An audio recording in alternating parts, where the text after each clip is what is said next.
बहुत समय पहले की बात है। एक विशाल और समृद्ध राज्य में राजा हर्षवर्धन शासन करते थे। उनके राज्य की समृद्धि दूर दूर तक प्रसिद्ध थी, परंतु उनकी सबसे बड़ी चिंता थी उनकी इकलौती पुत्री राजकुमारी मंदाकिनी। मंदाकिनी अपनी असाधारण सुंदरता और गुणों के लिए जानी जाती थी। वह इतनी रूपवती थी कि उसकी सुंदरता के चर्चे राज्य की सीमाओं के पार भी फैल गए थे। उसके सौंदर्य के साथ साथ उसमें गहन ज्ञान, कर्तव्य परायणता और संस्कार जैसे अनेक गुण भी थे। मंदाकिनी अपने पिता की लाडली थी और शायद यही कारण था कि धीरे धीरे उसका अभिमान बढ़ने लगा। उसे यह लगने लगा कि वह सबसे श्रेष्ठ है और किसी को भी अपने सामने कुछ समझने की आवश्यकता नहीं है। राजा और रानी दोनों ने कई बार उसे समझाने का प्रयास किया कि उसकी यह कठोरता और अहंकार उसे भले ही आज खुश कर रहे हो, परंतु आगे चलकर वही उसकी परेशानियों का कारण बनेंगे। कई राजकुमारों ने राजकुमारी से विवाह का प्रस्ताव भेजा, परंतु वह किसी को भी अपने योग्य नहीं मानती थी।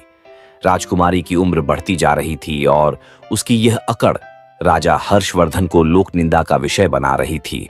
लोग उनके बारे में तरह तरह की बातें करने लगे और हर ओर से कानाफूसी की आवाजें आने लगीं। राजा ने बहुत सोच विचार कर एक कठोर निर्णय लिया। उन्होंने राजपुरोहित को बुलवाया और मंदाकिनी का विवाह एक साधारण भिक्षुक से करने का निश्चय किया।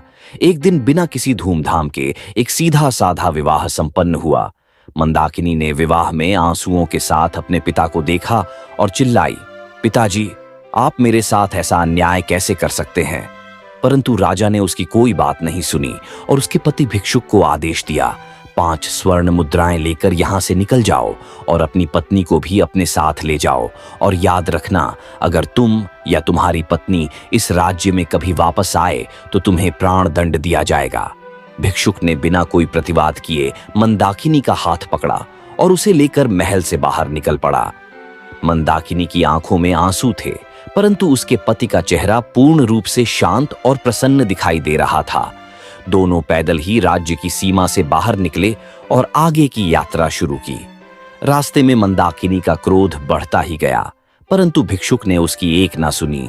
उन्होंने उसे समझाते हुए कहा, यह हमारा नया जीवन है और हमें इसे स्वीकार करना होगा। कुछ दूर चलने के बाद वे दोनों जंगल के पास पहुंचे, जहां एक छोटी सी फूस की झोपड़ी थी। भिक्षुक ने मंदाकिनी से कहा, यही तुम्हारा नया घर है, अब तुम्हें अपनी जरूरत की चीजें खुद ही जुटा होंगी। मंदाकिनी को हर रोज जंगल से लकड़ियां और जड़ी बूटियां इकट्ठा करनी पड़ती थीं और उन जड़ी बूटियों को उबालकर दोनों भोजन करते थे। यह साधारण और कठिन जीवन राजकुमारी के लिए एक बड़ी परीक्षा था, परंतु उसके पास और कोई चारा नहीं था। कुछ समय ऐसे ही बीत गया। धीरे धीरे मंदाकिनी ने इस जीवन में अपने आप को ढालने की कोशिश की, परंतु उसका अभिमान अभी भी टूटने का नाम नहीं ले रहा। एक दिन भिक्षुक ने मंदाकिनी को मिट्टी के बर्तन पकड़ाए और कहा, इन बर्तनों को लेकर बाजार में जाओ और इन्हें बेचो, हमें इनसे कुछ पैसे मिल जाएंगे ताकि हम खाने का कुछ अच्छा इंतजाम कर सकें। राजकुमारी को बाजार जाना बहुत अपमानजनक लगा, परंतु उसके पास कोई विकल्प नहीं था। बर्तन लेकर वह बाजार में पहुंची। वहां उसने बर्तन रखे और चुपचाप खड़ी रही, क्योंकि जमीन पर बैठना उसे बुरा लग रहा था। उसे वहां कुछ ही समय हुआ था कि एक घुड़सवार राजकुमार उसके पास आया और बर्तनों के दाम पूछने लगा। मंदाकिनी का चेहरा क्रोध से लाल हो गया। उसने अपमान में कोई उत्तर नहीं दिया। राजकुमार कुर ने उसका मजाक उड़ाया और चला गया, जिससे वह बुरी तरह आहत हो गई। वह वापस घर आई और भिक्षुक को सब कुछ बताया। भिक्षुक ने उसे कुछ नहीं कहा, बस शांति से उसकी बातें सुनी। अगले दिन उन्होंने कहा, मंदाकिनी, तुम्हें यह काम नहीं आता, अब हम दोनों का निर्वाह कैसे होगा? इसके बाद उन्होंने सुझाव दिया कि वे नगर जाएं और राजा रंगमोहन की पाकशाला में मंदाकिनी को कोई काम दिलवाने का प्रयास करें। मंदाकिनी ने इस पर सहमति जताई, क्योंकि उसके पास कोई और विकल्प भी नहीं था। वह नगर पहुंची और राजा की पाकशाला में उसे काम मिल गया। भिक्षुक उसे विदा कर कहीं और चला गया। इस नए जीवन में मंदाकिनी का अभिमान धीरे धीरे टूटता गया और उसने अपनी मेहनत और परिश्रम से राजा की पाकशाला में अपनी जगह बना ली। उसकी मेहनत और विनम्रता ने उसे रसोई घर की अध्यक्षा रंभा कुमारी की प्रिय बना दिया। बसंत पंचमी का दिन आया। राजा रंगमोहन का जन्मदिन था और हर वर्ष की तरह इस बार भी सभी सेवकों को पुरस्कार देने का अवसर था। मंदाकिनी को भी अन्य सेविकाओं के साथ राजसभा में बुलाया गया। जब सभी सेवक पुरस्कृत हो चुके तब राजा की नजर मंदाकिनी पर पड़ी। राजा ने मंदाकिनी की विनम्रता और उसकी मेहनत को देखकर उससे प्रसन्नता व्यक्त की और उसे पुरस्कार देना चाहा। राजा ने मंदाकिनी को अपने पास बुलाकर कहा, मंदाकिनी, मैं तुमसे इतना प्रसन्न हूं कि मैं तुम्हें अपनी रानी बनाना चाहता हूं। मंदाकिनी इस प्रस्ताव को सुनकर चौंक गई। उसने सिर झुका लिया और कहा, महाराज, मुझे माफ करें, परंतु मैं एक परस्त्री हूं। मेरा पति भले ही भिक्षुक है, परंतु वही मेरा सर्वस्व है। उसे छोड़कर मैं किसी और की कल्पना भी नहीं कर सकती। अगर आपको मुझ पर कृपा करनी है तो मेरे पति को खोजकर मेरे पास बुला दें।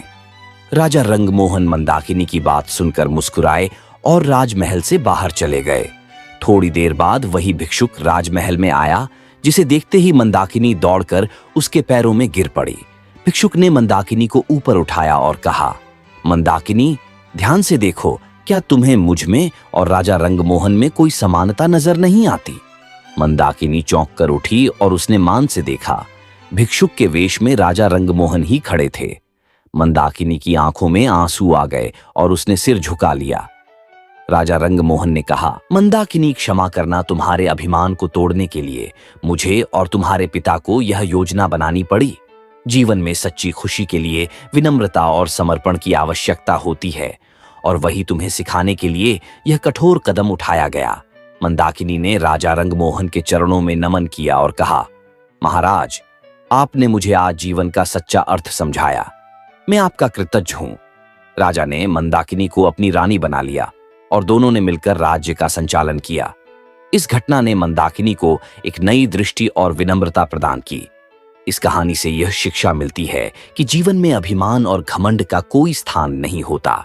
कठिनाइयां और संघर्ष हमें सच्चाई से रूबरू कराते हैं और हमारे व्यक्तित्व को आकार देते हैं। सच्चा प्रेम, सहनशीलता और विवेक जीवन को सही दिशा में ले जाते हैं और वास्तविक सुख का मार्ग दिखाते हैं। और वीडियो देखने के लिए हमारे चैनल को सब्सक्राइब करें। जय श्री राम।